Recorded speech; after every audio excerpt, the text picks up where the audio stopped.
අයිබෝවන් දුවේ පුතේ අද අපි ඔයාලට අරගෙන අවිල්ලා තියෙන්නේ සබරගමුව සිසු සවිය ප්‍රශ්න පත්‍රවල අංක 3 කොටසේ එක පත්‍රය සාකච්ඡා කරන වීඩියෝ. අපි යමු ප්‍රශ්නවලට. අංක 1 පහත කල හතරක රූප පහක් A B C D E මගින් දැක්වේ. ඒවා අතරින් එකම කලය දැක්වෙන රූප දෙක මොනවාද? අපිට පුතේ කල හතරක රූප පහක් දීලා තියෙනවා. ඒකෙන් සමාන රූපය අහන්නේ. මේ වගේ ගැටලුවක පුතේ උත්තර භාවිතා කරන එක තමයි වඩාත් ලේසි. බලමු පළවෙනි උත්තරේ තියෙන A සහ D. එතකොට පුතේ A සහ D කියන කල දෙක සමාන වෙන්නේ නැහැ. ඒ කලේ අර කට කොටසේ තියෙන කළු පාට ඉරක් අඩුයි. දෙවෙනි උත්තරේ B සහ D. B සහ D ගත්තාම පුතේ D කලේ අර මැද තියෙන ත්‍රිකෝණ අඩුයි. ඒ නිසා B සහ D සමාන වෙන්නේ නැහැ. එහෙනම් උත්තරේ වෙන්නේ C සහ E.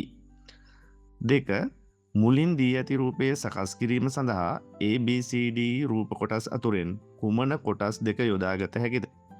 ඒ කියන්නේ පුතේ මේ මල් පෝච්චිය කෑලි හතරක් තියෙනවා. මේ මල් පෝච්චිය හදන්න අපිට උදව් කරගන්න පුළුවන් B සහ D. B සහ D කියන කොටස් දෙක යොදාගෙන මල් පෝච්චිය හදන්න පුළුවන්. අංක 3. අංක 3 සහ 4 ප්‍රශ්නවල කොටුව තුළ ඇති කණ්ඩායමට ඇතුළත් කිරීමට වඩාත් ගැළපෙන රූපය කුමක්ද? පුතේ තුන්වෙනි ප්‍රශ්නේ කොටුවක් තියෙනවා. මේ කොටුව ඇතුලේ ඉන්නවා සමනලේ, මීමැස්සෙක්, මඳුරුවෙක්. අපි දන්නවා මෙයාලා කෘමි සත්තු. එහෙනම් මේ කණ්ඩායමට දාන්න පුළුවන් කෘමි සතෙක්. පත්තය කෘමි සතෙක් වෙන්නේ ගන්න බෑ පුතේ. ඊළඟට ඉන්නවා බත්කුරා. එයා කෘමි සතෙක්. එයා ගන්න පුළුවන්. මකුළුවා කෘමි සතෙක් වෙන්නේ නැහැ. ඒ නිසා උත්තරේ අංක 2. 4 පුතේ තියෙන වාදන භාණ්ඩ ටිකක් බලන්න. උඩැක්කිය තියෙනවා, රබාන තියෙනවා, මඟුල් බෙරේ. ඔයාලා දන්නවා මේවා වාදනය කරන්නේ අතින් ගහලා. අතින් ගහලා වාදනය කිරීමට අපි කියනවා ආතත. එහෙනම් මේකට ඇතුළත් කරන්න පුළුවන් පුතේ ආතත වර්ගයේ සංගීත භාණ්ඩයක්. අංක 1 තියෙනවා දවුල. දවුල ගන්න බෑ පුතේ. දවුල අතිමුයි කොටුවේ දෙකම වාදනය කරනවා. අපි ඒවට කියනවා විතතාතත.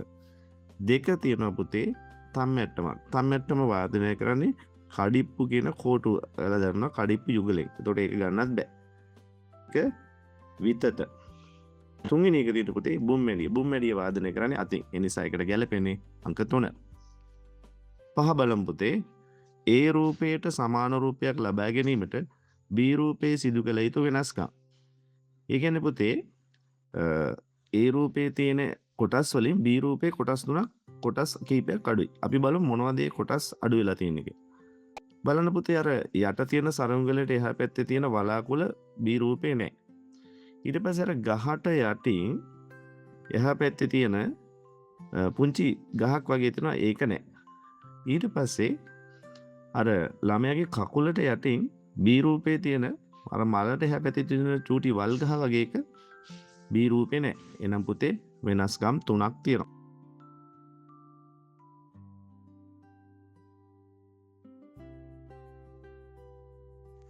හය දත් තිබුණත් කටක් නැතේ බඩගාමින් ගමන් යතේ අවුල් වියවුල් දුරු කෙරෙතේ ලස්සන මට ලබා දෙතේ. ඒ කියන්නේ පුතේ දත් තිබුණට කටක් නැල්ලෝ බඩගාමින් ගමන් යතේ අවුල් වියවුල් දුරු කෙරෙතේ ලස්සන මට ලබා දෙතේ. ඒ කියන්නේ පුතේ පණාව.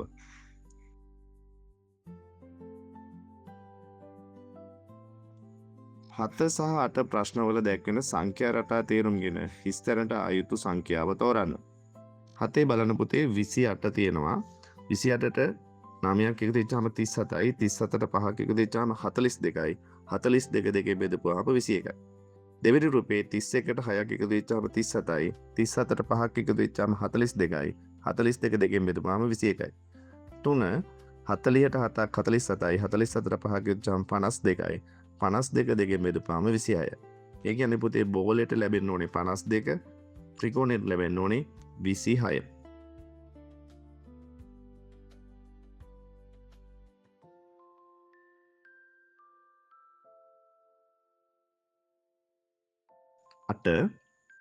අපිට දීලා තියෙනවා කොටු 4ක රූපයක්. අපි මේ කොටුවේ තියෙන ඉලක්කම් බලමු. පළවෙනි ඇතුළේම තියෙන කොටුවේ තියෙනවා 4. දෙවෙනි කොටුවේ පුතේ වටේට තියෙන ඉලක්කම් එකතු කරනවා 3 2 2 1 එකතු වෙච්චාම පුතේ 8ක් එනවා. තුන්වෙනි කොටුවේ තියෙනවා 6 5 2 3. මේ ඉලක්කම් දෙක එකතු වෙච්චාම 16ක් එනවා. දැන් මේ ඉලක්කම් දෙක බලපුවාම පුංචි රටාවක් එනවා. 4 පළවෙනි කොටුවේ 4 4 දෙකෙන් ගුණ වෙච්චාම 8යි. දෙවෙනි කොටුවේ 8 දෙකෙන් ගුණ වෙච්චාම 16යි. එහෙනම් පුතේ හතරවෙනි කොටුවේ තියෙන්න ඕනේ 16 දෙකෙන් ගුණ වෙච්චාම 32 ඉලක්කම් වල එකතුව 32 තියෙන්න ඕනේ. දැනට තියෙන ඉලක්කම් ටික එකතු කරනවා 7 8 8. එතකොට ඒ ටික එකතු වෙච්චාම පුතේ 7 8යි 15යි 15යි 8යි 23.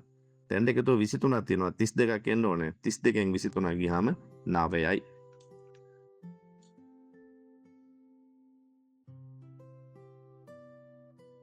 වට්ටි පහක පිළිවෙලින් අඹ, ඇපල්, දොඩම්, මිදි සහ කෙසෙල් දමා ඇත.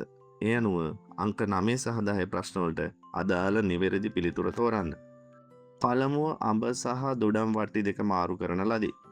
දෙවනුව ඇපල් සහ කෙසෙල් වට්ටි දෙක මාරු කරන ලදී. අඹ සහ මිදි ස්ථාන මාරු කරන ලදී. අපෙන් අහනවා 9 දැන් මැද වට්ටියේ කුමක්ද? 10 අවසානයේ ඇති පළතුරු වට්ටිය කුමක්ද? මුලින්ම පුතේ පළතුරු වට්ටි තියෙන පිළිවෙල ලියා ගන්නවා. අඹ, ඇපල්, දොඩම්, මිදි, කෙසෙල්. ඒ විදිහට ලියාගත්තා. ඊට පස්සේ කියන වෙනස්කම් කරනවා. පළවෙනි වෙනස්කම් කරන්න පුතේ අඹ සහ දොඩම්. ඒ කියන්නේ අඹ තියෙන තැනට දොඩම් යනවා. දොඩම් තියෙන තැනට අඹ යනවා. ඔන්න ඒ වෙනස්කම අපි කරා. දෙවෙනි එකේ කියන්නේ ඇපල් සහ කෙසෙල් වට්ටි මාරු කරනවා. ඒ කියන්නේ පුතේ කෙසෙල් තියෙන තැනට ඇපල් යන්න ඕනේ. ඇපල් තියෙන තැනට කෙසෙල් යන්න ඕනේ. අනිත් ඒවා වෙනස් වෙන්නේ නැහැ. ඔන්න ඒ වෙනස්කමත් අපි කරා. 3 අඹ සහ මිදි. ඒ කියන්නේ පුතේ මිදි තියෙන තැනට අඹ යන්න ඕනේ. අඹ තියෙන තැනට මිදි යන්න ඕනේ. දැන් පුතේ ওই වෙනස්කම් ටික කරාම අවසානයේ වට්ටි තියෙන්නේ මෙන්න මේ විදිහට. දොඩම්, කෙසෙල්, මිදි, අඹ, ඇපල්. වට්ටි පහක් තියෙන පුතේ. දැන් අපේ 9න් අහන්නේ 9 වෙනි ප්‍රශ්නෙන් අහන්නේ මැද තියෙන වට්ටි. එතකොට වට්ටි පහ ඊට මැදට එන්න ඕනේ පුතේ 3. මැදට එන්නේ 3 වෙනි වට්ටිය වෙන්නේ මිදි. එහෙනම් උත්තරේ මිදි. 10 අහනවා පුතේ අවසානයේ වට්ටි පළතුරු වට්ටිය කොහමද? අවසානයේ තියෙන්නේ ඇපල්. 11 සාරම්භ සංදර්ශනයකට සහභාගී වී සිටින ළමුන් 40 දෙනෙකු එක අවස්ථාවක පෙළ ගැසී සිටියේ සමචතුරස්‍රාකාර හැඩයට. එම හැඩය සකස් වීමේදී එක පැත්තක සිට බැලුව විට පෙනෙන ළමුන් ගණන කීයද? දැන් පුතේ මේ ළමයි 40ම සමචතුරස්‍රාකාර විදිහට ඉන්නේ. ඔයාලා දන්නවා සමචතුරස්‍රයේ මුළු 4ක් තියෙනවා. එහෙනම් පුතේ දැන් ළමයි 40ක් ඉන්නවා. අපි මොකද කරන්න ඕනේ? ඒ සමචතුරස්‍රයේ තියෙන මුළු ගාන ළමයි එකතු කරනවා. ඒ කියන්නේ 40ට 4ක් ඉවිච්චාම 44යි. සමචතුරස්‍රයේ පාද 4ක් තියෙන නිසා 44 බෙදනවා 4ෙන්. ඒ කියන්නේ එක පැත්තකින් බලපුවාම ඉන්නේ ළමයි 11යි.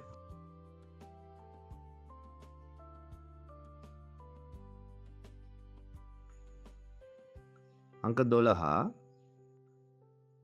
රූපේ දැක්වෙන හැඩය ඇති කඩදාසියක් පළමුවෙන්ම කඩිරි දිගේ දෙකට නවා ඉන්පසු පැති දෙකම හසු වනසේ තිත්තිර දිගේ කැපු විට ලැබෙන ත්‍රිකෝණ ගණන හා චතුරස්‍ර ගණන පිළිවෙල. ඒ කියන්නේ පුතේ මේ කඩදාසිය මුලින්ම කඩිරි දිගේ දෙකට නමලා පැති දෙකම හසු වන විදියට තිත්තිර දිගේ කපපුවාම අපිට ලැබෙනවා ත්‍රිකෝණ 4කුයි චතුරස්‍ර බිඳුවකුයි. ඒ කියන්නේ උත්තරේ 2.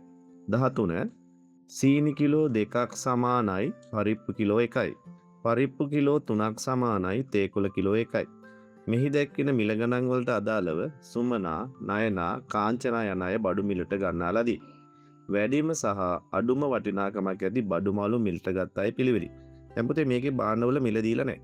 හැබැයි අපිට ගැටලුවේ දීලා තියෙනවා සීනි කිලෝ 2ක් සමානයි පරිප්පු කිලෝ 1යි. පරිප්පු කිලෝ 3ක් සමානයි තේකොළ කිලෝ ග්‍රෑම් 1යි. දැන් අපි මේ බාණ්ඩ වලට මිලක් දාගත්තා නම් අපිට මේ ගැටලුව හදන්න ලේසියි. අපි හිතමු පුතේ සීනි කිලෝ 1ක් රුපියල් 100යි කියලා. එතකොට සීනි කිලෝ 1ක් 100යි නම් සීනි කිලෝ 2ක් 200 වෙනවා. එතකොට සීනි කිලෝ 2ක් සමානයි පරිප්පු කිලෝ 1ක් වුණාම පරිප්පු කිලෝ 1 රුපියල් 200ක් වෙනවා. පරිප්පු කිලෝ 3ක් වෙනකොට පුතේ එතකොට 200ව 3ක් 600යි. පරිප්පු කිලෝ 3 සමාන වෙනවා තේකොළ කිලෝ 1ක්. ඒ කියන්නේ තේකොළ කිලෝ 1ක් වෙනවා රුපියල් 600යි. දැන් අපි බාණ්ඩ වල මිල හොයාගත්තා. සීනි කිලෝ 1ක් 100යි, පරිප්පු කිලෝ 1ක් 200යි, තේකොළ කිලෝ 1ක් 600යි. දැන් අපි එක එක්කෙනාගේ බඩු මල්ලේ වටිනාකම හොයාගෙන යන්න. සුමනා සීනි කිලෝ 3ක් ගන්නවා පුතේ 300යි, පරිප්පු කිලෝ 1ක් ගන්නවා රුපියල් 200යි, තේකොළ කිලෝ 2ක් ගන්නවා 1200යි. ඒ ටික ඔක්කොම එකතු වෙච්චාම පුතේ 1700යි. නයනා සීනි කිලෝ 2ක් 200යි, පරිප්පු කිලෝ 3ක් 600යි, තේකොළ කිලෝ 1ක් පුතේ 600යි. ඒතකොට 1400යි. කාංචනා සීනි කිලෝ 3ක් 100ව 3ක් 300යි, පරිප්පු කිලෝ 2ක් පුතේ 400යි, තේකොළ කිලෝ 2ක් 1200යි. එතකොට එයාගේ බඩු මල්ලේ වටිනාකම 1900යි. එතකොට වැඩිම අගේ වෙන්නේ 1900, අඩුම අගේ වෙන්නේ 1400. එතකොට වැඩිම බඩු මල්ලේ අරන් තියෙන්නේ කාංචනා, අඩුම බඩු මල්ලේ අරන් තියෙන්නේ නයනා. ඒ කියන්නේ පුතේ උත්තරේ අංක 3. 14 පෙට්ටියක නිල් පෑන් 6ක්ද රතු පෑන් 2ක්ද කළු පෑන් 3ක්ද ඇත. ඒ දෙස නොබලා ඉවතට ගන්නා මුල්ම පෑන සම්බන්ධයෙන් පහත සඳහන් කුමන ප්‍රකාශය වඩාත් නිවැරදි වේද? දැන් පුතේ පෙට්ටිය එකම වර්ගයේ නිල් පෑන් 6ක් තියෙනවලු රතු පෑන් 2ක් තියෙනවලු කළු පෑන් 3ක් තියෙනවලු. අපි එක පෑනක් මේකෙන් මේ පෙට්ටිය දෙස බලන්න නැතුව ගන්නවා කියලා කියන්නේ.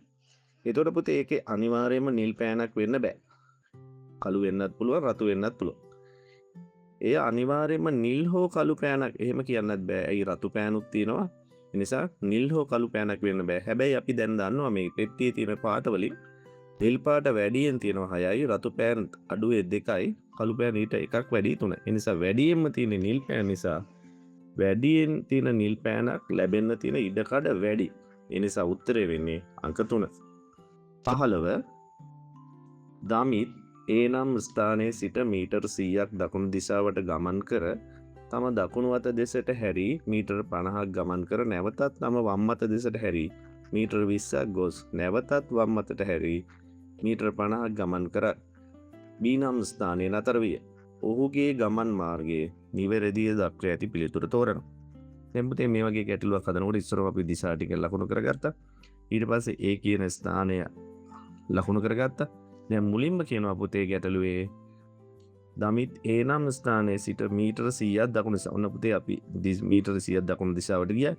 ඊට පස්සේ එයාගේ දකුණු අත සහ වම් අත තියෙන විදිහ අපි ලකුණු කරගත්තා. දැන් ඊට පස්සේ කියනවා දකුණු අත දෙසට හැරී මීටර 50ක්. ඔන්න පුතේ දකුණු අත දෙසට හැරලා මීටර 50ක් ඉස්සරහට ගියා. ඊට පස්සේ ඔන්න එයාගේ දකුණු සහ වම් අත පිහිටන ආකාරය අපි දාලා තියෙනවා. ඊට පස්සේ වම් අත පැත්තට හැරිලා අයත් එයා මීටර 20ක් ආවා. ඊට පස්සේ පුතේ නැවතත් වම් අත පැත්තට හැරිලා මීටර 50ක් ගමන් කරා. එතකොට පුතේ මෙන්න මේ විදිහට එයාගේ ගමන් මාර්ගය පෙන්වනවා. ඒ කියන්නේ උත්තරේ අංක 1. 16 පැන්සලක මිල රුපියල් 25කි පොතක මිල රුපියල් 40කි පැන්සල් හා පොත් යන දෙවර්ගයේම කිසියම් ප්‍රමාණයක් අසුන් මිලදී ගත්ත ඒ සඳහා ඔහුට වැය වූ මුදල රුපියල් 210ක් විය. ඒ අනුව ඔහු මිලදීගත් පොත් ගණන විය හැක්කේ. දැන් පුතේ භාණ්ඩ දෙකේ මිල ලියා ගන්නවා. අපි පැන්සල රුපියල් 25යි පොත රුපියල් 40යි. ඊට පස්සේ භාණ්ඩ ගන්න ප්‍රමාණය අපි 1 2 3 4 5 කියලා උඩින් ලියා ගන්නවා. දැන් පුතේ පැන්සල් එකක් ගත්තොත් 25යි, දෙකක් ගත්තොත් 50යි, තුනක් ගත්තොත් 75යි, හතරක් ගත්තොත් 100යි. පොත් එකක් ගත්තොත් නම් 40යි, දෙකක් ගත්තොත් 80යි, තුනක් ගත්තොත් 120යි, හතරක් ගත්තොත් 160යි, පහක් ගත්තොත් 200යි. දැන් අපිට කියලා තියෙනවා මේ ගැටලුවේ භාණ්ඩ යම් ප්‍රමාණයක් ගත්තහම පුතේ ඒ සඳහා රුපියල් 210ක් වැය වෙලා තියෙනවා. දැන් අපි බලනවා එහෙනම් මේ පැන්සල් තීරුවේ සහ පොත් තීරුවේ තියෙන වටිනාකම් දෙකක් එකතු වෙච්චාම 210ක් හැදෙන්නේ කොහොමද කියලා. මෙතන තියෙන සංඛ්‍යා දිහා බලපුවහම පුතේ පැන්සල් පැත්තේ තියෙන 50යි පොත් පැත්තේ තියෙන 160යි එකතු වෙච්චාම 200ක් හැදෙනවා. ඉතින් 50යි 160යි එකතු වෙච්චාම 210ක් හැදෙනවා. ඒ කියන්නේ පුතේ අරගෙන තියෙන්නේ පැන්සල් දෙකකුයි පොත් හතරකුයි. ඒ කියන්නේ මේකේ උත්තරේ වෙන්නේ අංක 2. අංක 17 එක්තරා ගමක සිටින ජනගහනය ජන සංයුතිය අනුව මෙසේය. මුස්ලිම් හා දමිළ ජනගහනය සමානය. මුස්ලිම් හා දමිළ ජනගහනයෙන් දෙගුණයක් සිංහල ජනගහනයකි. මුස්ලිම් හෝ දමිළ ජනගහනයෙන් අඩක් වෙනත් ජාතීන්ද ජීවත් වෙති. එමතරතුරු ප්‍රමාණාත්මකව දක්වා ඇති අවස්ථාව වන්නේ. දැන් පුතේ මේකේ ජීවත් වෙන ජනගහනය අපි විවිධ වර්ග නම් ටික ලියා ගන්නවා. ඊට පස්සේ එයාලට අදාළ සංඛ්‍යාවක් දාගත්තොත් මේ ගාන හදන්න ලේසි. එහෙනම් අපි මුලින්ම වෙනත් මුස්ලිම් දමිළ සිංහල කියලා ලියා ගන්න. ඊට අදාළ අපි සංඛ්‍යාවක් දාගමු. දැන් ප්‍රශ්න මුලින්ම කියනවා මුස්ලිම් හා දමිළ ජනගහනය සමානයි. එහෙනම් පුතේ මුස්ලිම් අයට 10ක් දානවා, දෙමළ අයට 10ක් දානවා. ඊළඟට කියනවා මුස්ලිම් හා දමිළ ජනගහනයෙන් දෙගුණයක් සිංහල ජනගහනය. ඒ කියන්නේ පුතේ මුස්ලිම් අයයි දෙමළ අයයි එකතු කරලා ඒ ලැබෙන උත්තර දෙකෙන් ගුණ වෙච්චහම සිංහල අය ලැබෙනවා. එතකොට මුස්ලිම් 10යි දෙමළ 10යි 10 10 20යි 20 දෙකෙන් ගුණ වෙච්චාම 40යි. ඒ කියන්නේ සිංහල 40යි. ඊළඟට කියනවා මුස්ලිම් හෝ දමිළ ජනගහනයෙන් අඩක් වෙනත් ජාති. ඒ කියන්නේ මුස්ලිම් අය හරි දෙමළ අය හරි ගත්තාම එයාලගෙන් භාගයක් වෙනවා වෙනත් ජනගහන. ඒ කියන්නේ අපිට මුස්ලිම් 10යි නිසා 10න් භාගයක් ගියාම 5. එන වෙනත් ජනගහනය 5යි. එතකොට දැන් ගමේ ඉන්නේ වෙනත් අය 5යි, මුස්ලිම් අය 10යි, දෙමළ අය 10යි, සිංහල අය 40යි. දැන් බලමු රූපය අදාළ කොයි රූපෙද හරියන්නේ කියලා. දැන් පළවෙනි රූපේ ගන්න බෑ. රූපේ වෙනත් ජනගහනයට අදාළ සහ දමිළ සිංහල සමානයි. ඒ නිසා ඒක ගන්න බෑ. දෙවෙනි එකේ වෙනත් ජනගහනය හරි.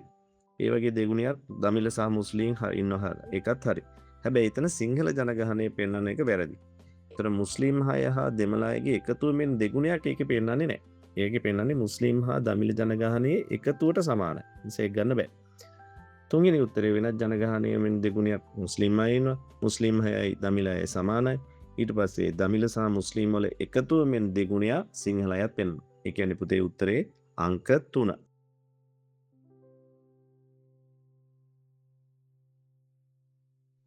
18 මීටර් 1000 දුරදීවීමේ තරඟයකදී තරඟකරුවන් දිවගිය ආකාරය මෙසේය. A අංක 26 දරන ක්‍රීඩකයාට ඉදිරියෙන් ක්‍රීඩකයන් 4ක් විය. B අංක 14 දරන ක්‍රීඩකයා දෙවෙනි ස්ථානයේ ගමන් ගත්හ. C දෙවෙනි ස්ථානයේ දරන ක්‍රීඩකයාට පසුපසින් ක්‍රීඩකයන් 6 දෙනෙක් විය. ඉහත තොරතුරු අනුව තරඟයට සහභාගී වූ ක්‍රීඩකයන් සංඛ්‍යාව තීරණය කිරීමට. ඒ කියන්නේ පුතේ තරඟයේ ඉන්න ක්‍රීඩකයන් ගන්න හොයන්න කොයි ප්‍රකාශයේද අපිට ඕන වෙන්නේ කියලා යහන්නේ. දැන් අපි මුලින්ම ප්‍රකාශය බලමු. ඒ කියන ප්‍රකාශය තියෙනවා අංක 26 දරන ක්‍රීඩකයාට ඉදිරියෙන් ක්‍රීඩකයන් 4. ඔන්න පුතේ මම 26 කියන ක්‍රීඩකයා ලකුණු කරගත්තා. එයාට ඉදිරියෙන් ඉන්නේ ක්‍රීඩකයෝ 4 දෙනෙක් විතරමයි. ඔන්න මං ක්‍රීඩකයෝ 4 දෙනෙකුත් දාගත්තා. B කියනවා මේ මුලින් හිටපු 4 දෙනාගේ 14 වෙනියා දෙවෙනියට ඉන්නවා කියලා. කියන පුතේ අර මුලින් හිටපු 4 දෙනාගෙන් දෙවෙනියා තමයි 14. C ප්‍රකාශ කියනවා දෙවෙනි ස්ථානයේ දරන ක්‍රීඩකයාට පසුපසින් ක්‍රීඩකින් 6 දෙනෙක් වේ. එතකොට පුතේ අර 14 වෙනියටන් පස්සේ තමයි 3 වෙනියා ඉන්නේ. හරි. ඊට පස්සේ එයාට පස්සේ තව ක්‍රීඩකින් 6 දෙනෙක් ඉන්නවා. ඔන්න පුතේ මම මේ ක්‍රීඩකයන් 6 දෙනාත් දැන් මේ විදිහට අංක දාගත්තා.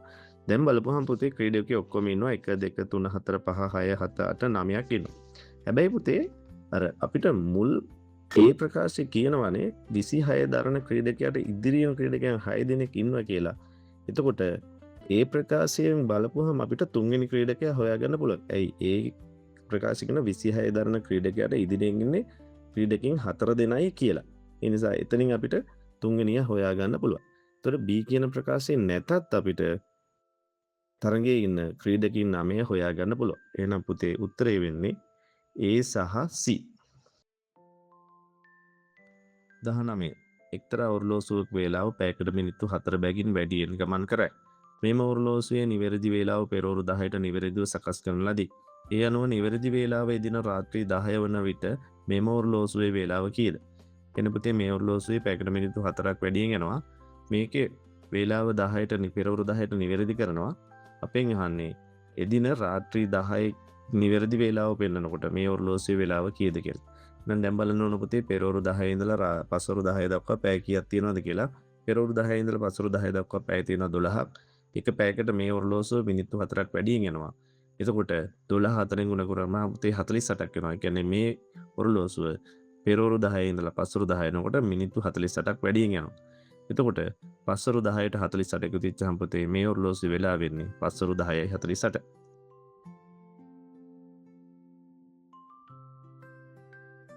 20 මෙම රූප සටහනේ ඇති හැඩතල ඇසුරින් නිවැරදි ප්‍රකාශය තෝරන්න. මේකේ තියෙනවා පුතේ සමචතුරස්‍ර 6ක්, ත්‍රිකෝණ 4ක්, වෘත්ත 2ක්, ඍජු කෝණාශ්‍ර 3ක්. ඔයාලා දන්නවා ඝනකයක් හදන්න සමචතුරස්‍ර 6ක් ඕනේ, සිලින්ඩරයක් හදන්න වෘත්ත 2කුයි ඍජු කෝණාශ්‍රයකුයි ඕනේ, චතුස්තලයක් හදන්න ත්‍රිකෝණ 4ක් ඕනේ. එතකොට ඒ කියන්නේ පුතේ මේ තියෙන හැඩතල යොදාගෙන අපිට එකවර ඝනකයේ සිලින්ඩරය චතුස්තලය හදන්න පුළුවන්. ඒ කියන්නේ උත්තරය අංක 3. P යනු Q ගේ ස්වාමි පුරුෂයාය. Q යනු R ගේ දුවය. R ගේ බිරිඳ S වේ. S ගේ සහෝදරිය T වේ. එසේ නම් නිවැරදි පිළිතුර. එතනින් කියවෙන්නේ පුතේ නෑදෑ සම්බන්ධයක්. අපි මේ කියන සටහන ඇඳගමු. P කියලා පුද්ගලෙක් ඉන්නවා පුතේ, Q කියලා පුද්ගලෙක් ඉන්නවා.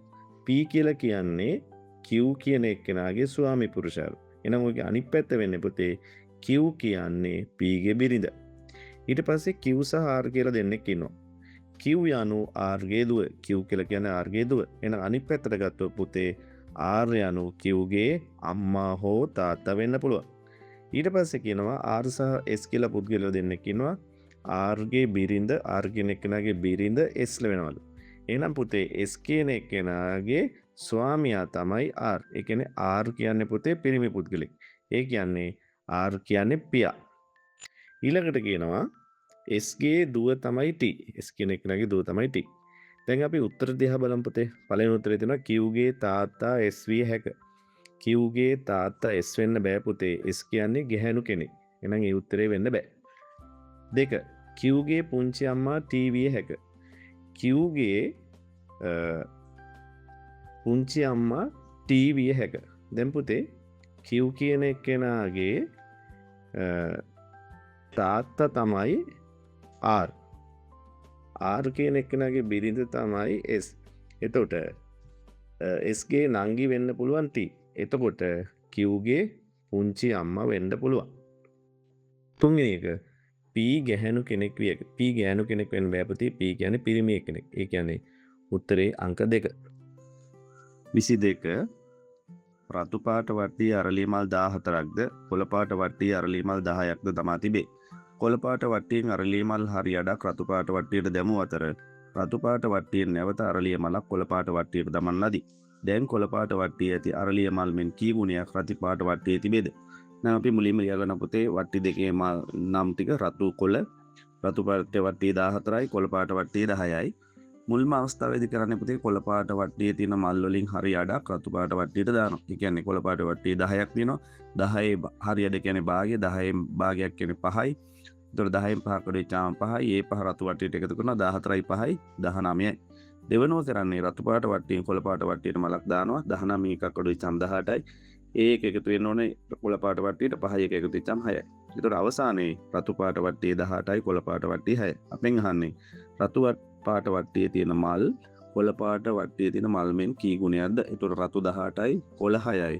18 6න් බෙදුවම පුතේ 3 ගුණයක්.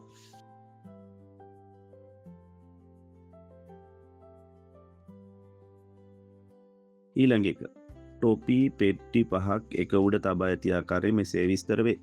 සියඹලා ටොපි පෙට්ටිය තිබුණේ උඩින්ම හෝ යටින්ම නොවේ. අඹ ටොපි පෙට්ටිය දොඩම් ටොපි පෙට්ටියට උඩින් තිබුණි. සියඹලා ටොපි හා ස්ට්‍රෝබෙරි පෙට්ටි දොඩම් ටොපි පෙට්ටියට පහළින් තිබුණි. නාරන් ටොපි පෙට්ටිය අඹ ටොපි පෙට්ටියට පහළින් විය. 23 අපෙන් අහනවා ඉහත විස්තරයට අනුව උඩින්ම තිබුණේ කුමන පෙට්ටියේද? 24 අහනවා හරි මැද තිබුණේ කුමන පෙට්ටියේද? දැන් පුතේ මේ ගැටලුව හදනකොට අපි 1 2 3 4 5 කියන පෙට්ටි අංක යට ඉඳලා උඩට අංක ටික දාගෙන යනවා. ඊට පස්සේ අංක වලට අදාළ මේ ටොපි පෙට්ටි වල නම ලියාගමු.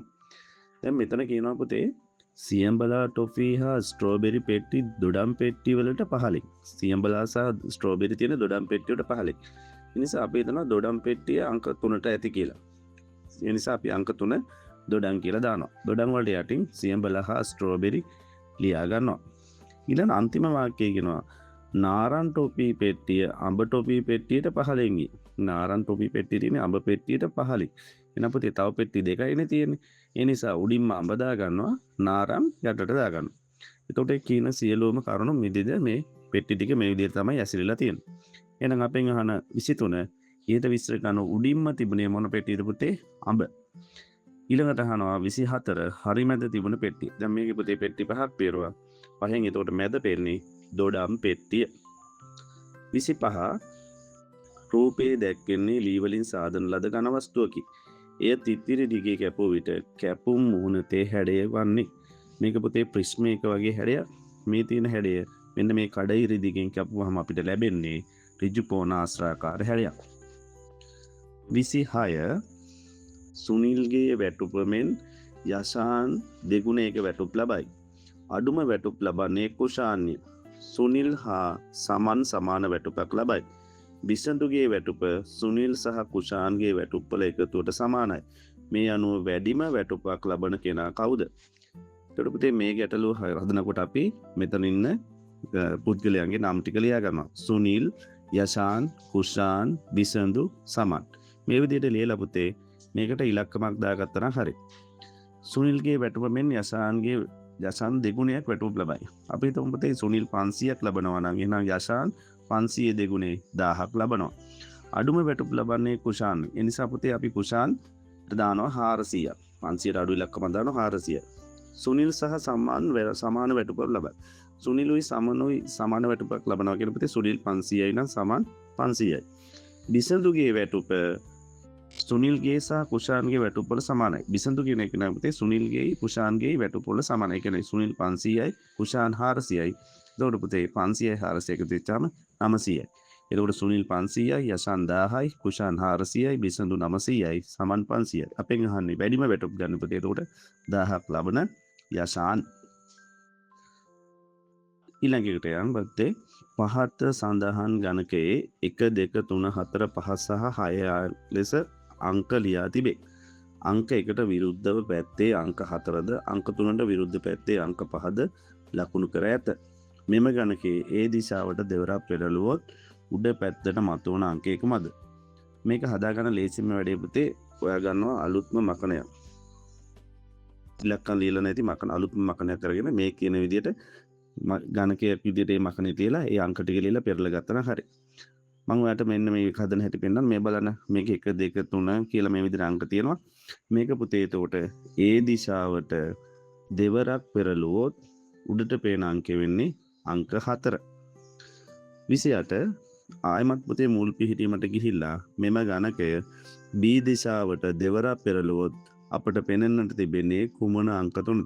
මොන පුතේ මේක දැන් පෙරරන ආකාරය පෙන්නනවා. ඒතර මේ ගණකේ මේ විදිහට B දිශාවට දෙවරක් පෙරලපුවම අපිට පේනවා 6 4 3 කියන ඉලක්කම් පේනවා.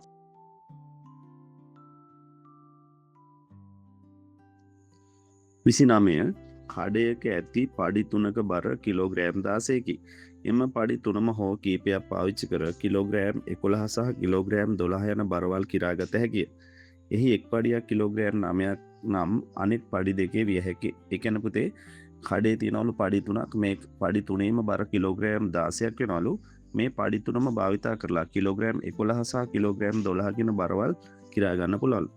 එතකොට පුතේ කිලෝග්‍රෑම් 11 කිරනකොට එක පැත්තකට දැන් කිලෝග්‍රෑම් 9 පඩිය තියෙනවා. එතකොට තව කිලෝග්‍රෑම් 2 පඩියක් දාලා අනිත් පැත්තට බඩු දාපුවම අපිට කිලෝග්‍රෑම් 11 කිරා ගන්න පුළුවන්. එහෙනම් අපිට දැන් කිලෝග්‍රෑම් 9 පඩිය තියෙනවා. එහෙනම් අනිත් පඩි එක පඩියක් වෙන කිලෝග්‍රෑම් 2.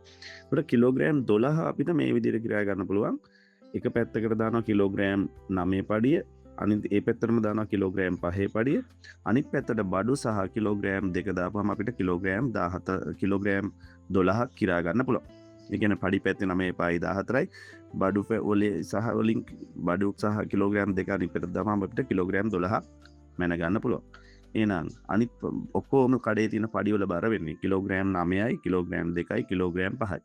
එහෙනම් අනිත් පඩි දෙකේ බර වෙන්නේ කිලෝග්‍රෑම් 2 සහ කිලෝග්‍රෑම් 5.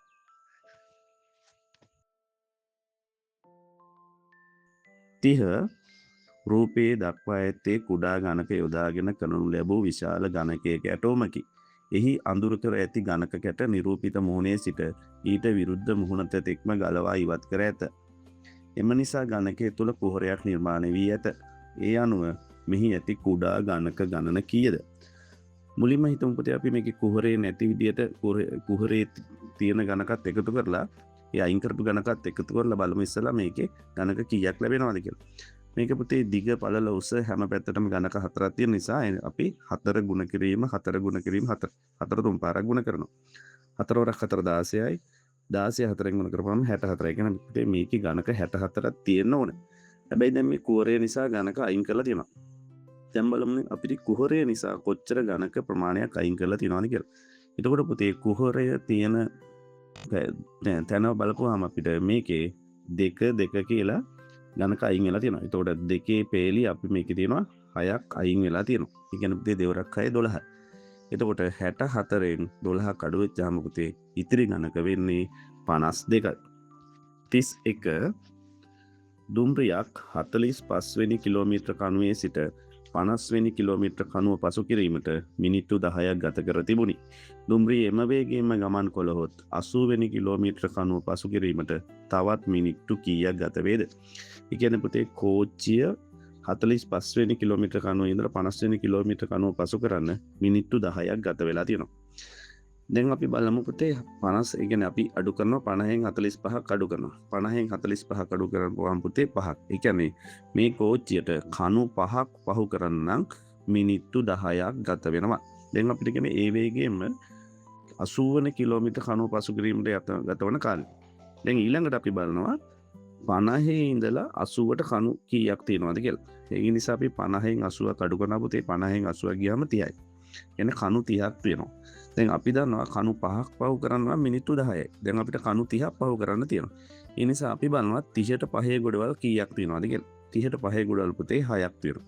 අපි දන්නවා කණු 5ක් පහු කරනවා මිනිත්තු 10යි. එතකොට 30ට 5 6යි කියන්නේ මේ වගේ 6 ගුණයක් එනවා. ඒ කියන්නේ පුතේ 6 10න් ගුණ කරොත් මිනිත්තු 60ක කාලයක් ගත වෙනවා. 32 නාලක අතේ පළතුරු වර්ග 3ක් තිබුණි. ඔහු අත ඇති ඇපල් ගෙඩි ගණන 8කි. ඉතිරි පළතුරු වලින් 3න් එකක් දොඩම් වේ. ඉතුරු පළතුරු අඹ වේ. එම පළතුරු ගණන 12කි. නාලක අත තිබූ මුළු පළතුරු ගණන කීයද? මේක පුතේ පැහැදිලිවම කියන්නේ නාලක අතේ පළතුරු වර්ග 3ක් තියෙනවලු.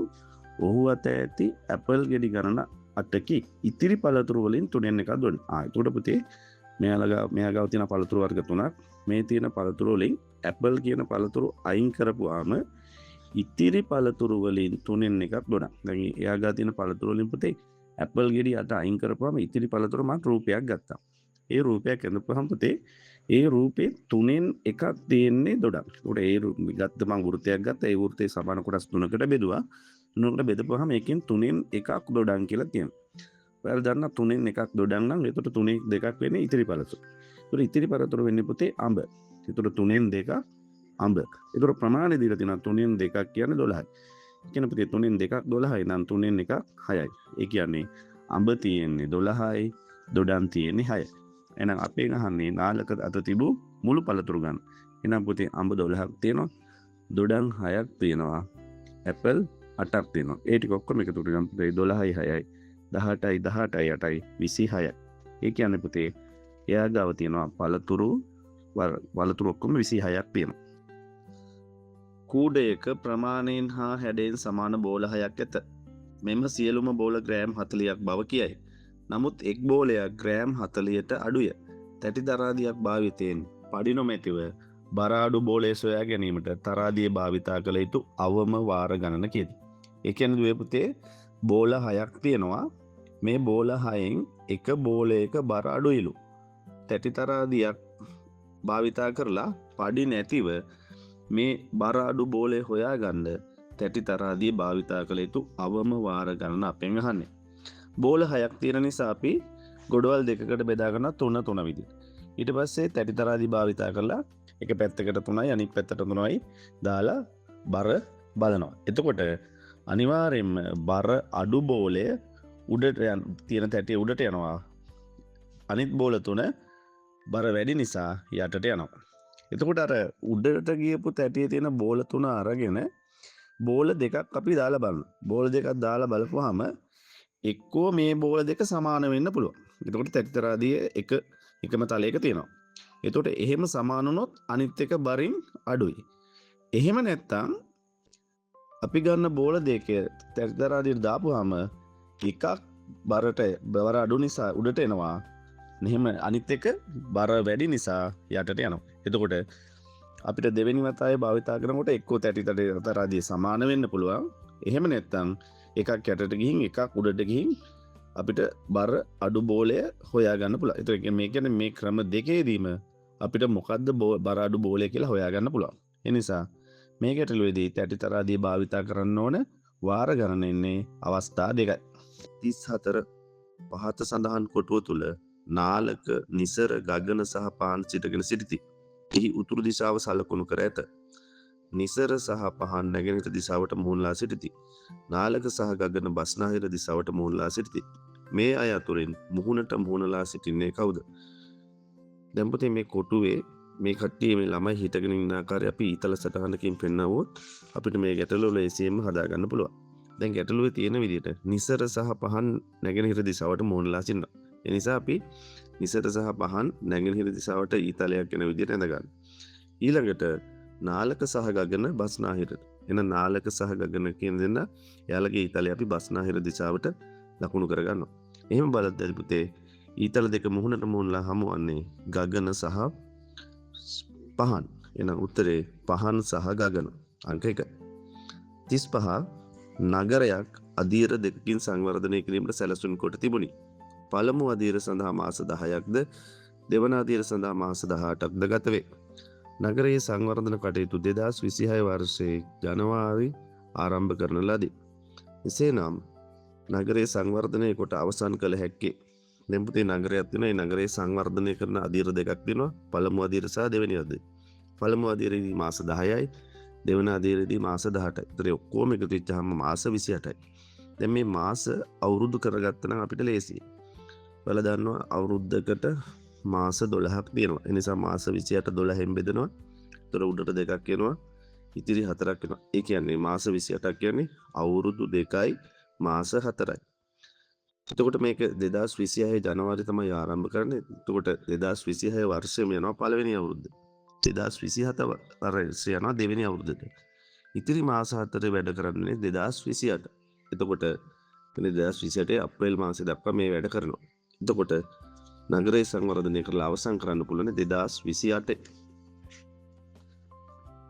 36 තරුෂී සහ කාංචන වෘත්තාකාර ධාවන පතක තරඟ දිවීම ආරම්භ කළහ. කාංචනා වටභාගයක දුර යන විට තරුෂී වටයක් සම්පූර්ණ කර ඉදිරියට පැමිණෙමින් කාංචනා පසු කළාය. ඒ අනුව නිවැරදි ප්‍රකාශය. කියන පුතේ දැන් කාංචනා සහ තරුෂි කියලා දෙන්නෙක් දුවනවා. කාංචනා ඊතරන එකම තැනකින් තරඟය ආරම්භ කරලා කාංචනා වටභාගයක් යනකොට තරුෂි ඉදිරියට ඇවිල්ලා වටයකුත් සම්පූර්ණ කරලා කාංචනා පසු කරගෙන ඉදිරියට යනවා. මොනපේ දෙන යන දුර ප්‍රමාණය අපි වටයකින් ගත්තොත් කාංචනා වටභාගයයි. එතකොට තරුසි කාංචනා පහු කරගෙන ඇවිල්ලා වටයකුත් ගිහිල්ලා ආයෙමත් කාංචනා පහු කරගෙන ගිහිල්ලා. ඒ කියන්නේ කාංචනා වටභාගයක් යනකොට තරුසි වට එකහමාරක් යනවා. ඒ කියන්නේ කාංචනා දුවන වේගයෙන් දුවන ප්‍රමාණයෙන් 3 ගුණයක්. කාංචනා වටභාගයයි තරුසි වට එකහමාරයි. ඒ කියන්නේ පුතේ තරුෂීගේ වේගය කාංචනාගේ වේගයෙන් 3 ගුණයකි. 37 ABCD නමින් කම්බි 4කි. කම්බි 4 සමාන පරතරයේ තබා පිළිවෙලින් 2 3 4 5 බැගින් කැපුම් යෙදූ විට එක් කොටසක දිග පිළිවෙලින් සෙන්ටිමීටර් 10ක්, සෙන්ටිමීටර් 8ක්, සෙන්ටිමීටර් 9ක්, සෙන්ටිමීටර් 7ක් විය. ඒ අනුව කැපීමට පෙර තිබූ කම්බි වල දිග ප්‍රමාණය ආරෝහණ පිළිවෙලට පෙළ ගැස්වූ විට දැන් ඔයාලා දන්නවා කම්බියක කපන ස්ථාන ගන්නට වඩා කෑලි ගණන එකක් වැඩි. ඒ නිසා අපි මුලින්ම ABCD කියලා ලියනවා. කැපුම් ස්ථාන ගණන. ඒ කැපුම් ස්ථාන 2යි 3යි 4යි 5යි. එතකොට පුතේ කැපුම් ස්ථානට වඩා කෑලි එකක් වැඩි වෙනවා. එතකොට A නම් 3ක් වෙනවා. කෑලි 3යි. B කෑලි 4යි. C කෑලි 5යි. D කෑලි 6යි. දැන් අපිට කෑල්ලක දිග දීලා තියෙනවා A 10යි. B 8යි. C 9යි. D 7යි. දැන් අපි මොකද කරන්නේ? අර කෑලි ප්‍රමාණයෙන් ගුණ කරනවා. එතකොට 10 වරක් 3 30යි. ඒ කියන්නේ A කම්බියේ දිග සෙන්ටිමීටර 30යි. B 8 වරක් 4 32යි. ඒ කියන්නේ සෙන්ටිමීටර 32යි. C 5 වරක් 9 45යි. D 6 වරක් 7 42යි. ඒ කියන්නේ A කම්බිය සෙන්ටිමීටර 30යි. B කම්බිය සෙන්ටිමීටර 32යි. C කම්බිය සෙන්ටිමීටර 45යි. D කම්බිය සෙන්ටිමීටර 42යි. දැන් අපි කියන්නේ මේ මුළු කම්බිය වල දිග ආරෝහණ පිළිවෙලට. ඒ කියන්නේ පොඩි එකකින් ඉඳලා ලොකු එකට. එහෙනම් පොඩිම දුර වෙන්නේ 30, 32, 42, 45. ඒ කියන්නේ මේවට දාලා ඉංග්‍රීසි අකුරු ගත්තොත් A B D C 38. රූපයේ දැක්වෙන්නේ කොටු දැල එක් කොටසකට සංඛ්‍යා 3 බැගින් වන පරිදි කොටස් 3කට කපා වෙන් කළ විට එක් කොටසක අඩංගු සංඛ්‍යාවල එකතුව 120කි. අනෙක් කොටස් දෙකේ අඩංගු සංඛ්‍යාවල එකතුව වෙන වෙනම ගත් විට පිළිතුරු තෝරන්න. ඒ කියන්නේ පුතේ දැන් මේ කොටුව සමාන කොටස් 9කට බෙදලා තියෙනවා. මේකේ සංඛ්‍යා 9ක් තියෙනවා. මේකේ මේ කොටු 9 කෑලි 3කට කපනවා. ඒ වගේ එකතු ඉලක්කම් තමයි දීලා තියෙන්නේ. අපිට දීලා තියෙනවා එක කොටුවක 120යි කියලා. ඒ කියන්නේ 120 හැදිලා තියෙන්නේ 50යි 40යි 30යි. එතකොට ඒ විදිහට කපලා ඉවත් කරලා තියෙනවා. එහෙනම් අපෙන් අහන්නේ ඊළඟ කෑලි දෙකේ දෙක. එතකොට ඒ 50යි 40යි 30යි කියන කෑල්ල අයින් කරාට පස්සේ තව කෑල්ලක් අපිට ගන්න පුළුවන් 10යි 20යි 90 10යි 20යි 60යි 10යි 20යි 60යි කියලා ගන්න පුළුවන්. එතකොට 10යි 20යි 60යි කියන්නේ එකෙන් 90යි. ඉතිරි ඉලක්කම් තුන වෙන්නේ 70 80 90. ඒක ගත්තට පස්සේ පුතේ 70යි 80යි 90යි 240ක් වෙනවා. එහෙනම් එක කෑල්ලක් 90ක් වෙනවා අනිත් කෑල්ල 240ක් වෙනවා. ඒ කියන්නේ තුන්වෙනි උත්තරේ. 39 ළමයි කණ්ඩායමකට තෑගි ලෙස පැන්සල් සහ පොත් ලබා දීමට එක්තරා ආයතනයක් පියවර ගන්නා ලදී. මෙහිදී පැන්සල් 160ක්ද පොත් 240ක්ද ලබා දුන් අතර සෑම දරුවෙකුටම මේ දෙවර්ගයෙන් සමානව ලැබෙනසේ මේ ද්‍රව්‍ය දෙක බෙදා දුන් අතර මේ වර්ග දෙකම ඉතිරි වූයේ නැත. එසේනම් මේ වර්ග දෙකම බෙදා දිය හැකි උපරිම ළමයි ගන්න. ඒතර පුතේ පැන්සල් 140 160ක් බෙදලා තියෙනවා. පොත් 240ක් දීලා තියෙනවා. ඒත් සෑම ළමයෙකුටම දෙවර්ගයම සමානවත් දීලා තියෙනවලු. අපෙන් ආන්නේ මේ දෙක ඉතුරුනෙත් නැල්ලු. එසේනම් මේ වර්ග දෙක බෙදා දිය හැකි උපරිම කියන්නේ වැඩිම ළමයි ගණන.